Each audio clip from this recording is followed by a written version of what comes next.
Hi guys, quick update this week. Got to head off this morning to go for my first bagpipe competition of the season, which is always good. So diet wise, I'm still trying to persist with the time restricted feeding. So really just trying not to eat during work hours or breakfast. So that means my first meal of the day might be 6 or 7 o'clock. It's funny, some days are easy and some days are really hard. And I'm still trying to work out if that's psychological or physiological. I think a lot of it's in my head. When I'm having a tough day at work and things get, I'm really under the pump, I just feel the need to go and eat something. Like I've given away coffee because I just find the caffeine affects my sleeping too much.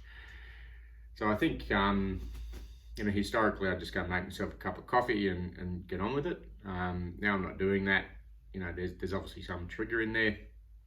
I'm pretty sure it's psychological. I mean, physiologically, I know I don't need to eat. And physically on the days when I, do exactly what I want to do, I'm fine. I normally stop by the gym a couple of days a week after work, and even if I haven't eaten, I'm still working fairly well in the gym, and it certainly doesn't affect whatever training I might do in the morning. So I reckon I'm batting, probably 50% or slightly better on days where I do exactly what I want. Other days, something might come up. I might have a lunch with the family or a work function. So I might have lunch. What I'm finding is if I have a big lunch, then I just don't eat for dinner. So still not hopping on the scales, but I'll have to do that soon. I think at least once a month is realistic. So by the time I talk to you next, I'll probably have jumped on the scales and see how this new approach is all coming out in the wash. Training wise, I've still been persisting with my morning walks and my longer walk around Mount Lofty in the weekend. Last week's walk was unbelievable. Like I did 2 laps and probably shaved 5 minutes off my record. So just a reminder, that's 5 minutes. When I do that walk, I'm trying to keep my heart rate below 140. So it's not about how hard I can go, it's how hard I can go within that heart rate range, because I can obviously push an awful lot harder than that. I really feel like I could, put some effort in going up the big hill, rather than just really saunting up it just to keep the heart rate down. So that's good, because that's just about efficiency and really getting fit rather than just better conditioning myself to go harder. I went for the same walk yesterday and only ended up doing half of it. I had something funny going on with my heart rate where, to start with, it was better than ever. I flew around the first half and, I was well on track to go faster again.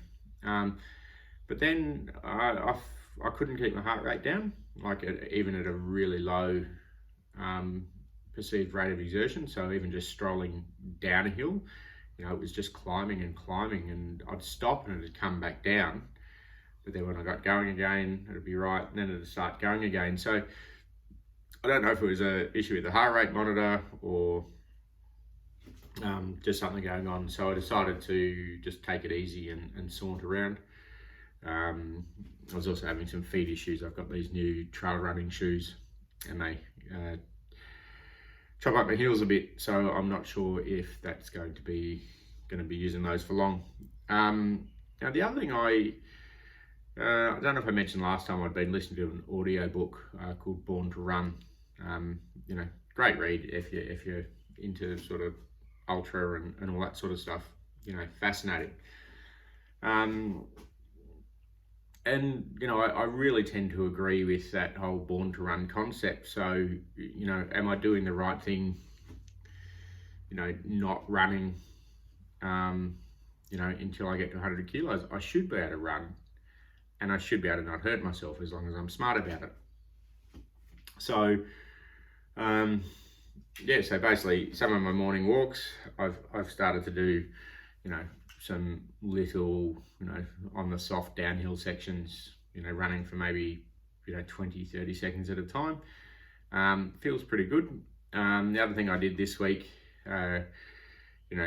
based on some research I've done and what I read in that book and some others, I'm incorporating a session where I get out on some grass and actually do some barefoot running. So some really just run throughs, some, basically strides, and, maybe half a K jog in bare feet.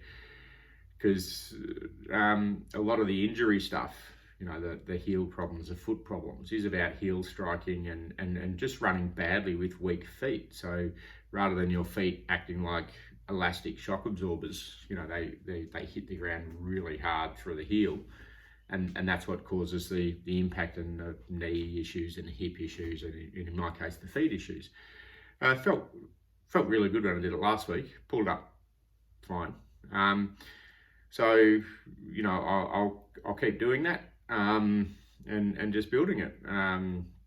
Hopefully the weight will keep coming off, and by the time I get to 100 kilos, I'll be running quite well.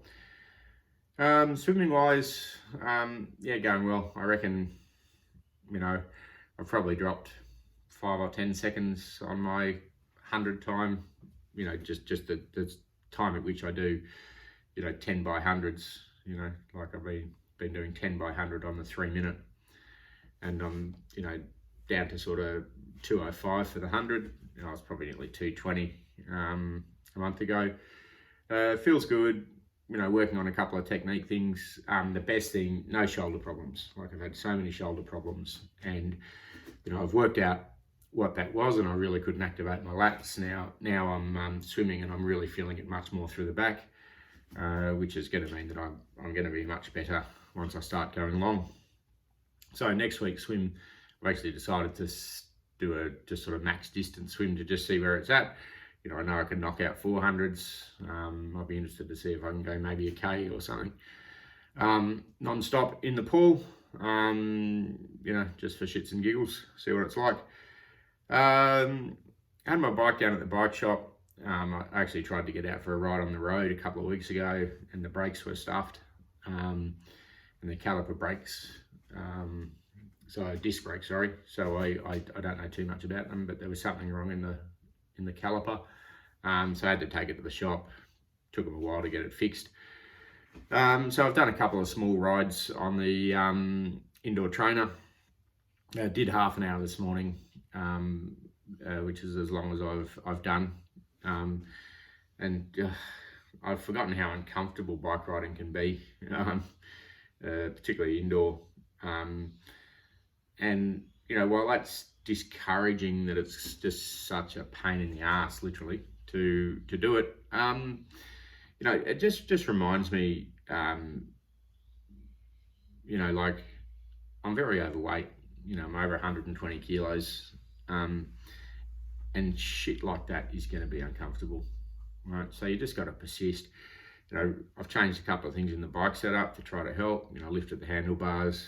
I might drop the seat a shade maybe, but it's just going to be a persistence thing. And as the weight comes off, hopefully it will get less comfortable. Because in the whole Ironman journey, the swim doesn't scare me, and to be honest, the run doesn't scare me. But the sheer, 180k on the bike, that does intimidate the fuck out of me, because I've never gone that far. Bike riding's never been comfortable. But I'm gonna, there's things I can control there, and the main thing is when I decide to go out and buy my new road bike, which I'll probably do later in the year. Bike fit's going to be everything. I'm really, really going to try to dial that in and get comfortable on the bike.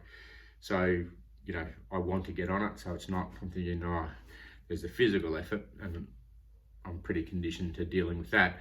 But the physical pain in the hands and in your seat and all that sort of stuff, that's annoying. So I have to work on it. But that's all for this week, guys. I'll talk to you in a couple of weeks.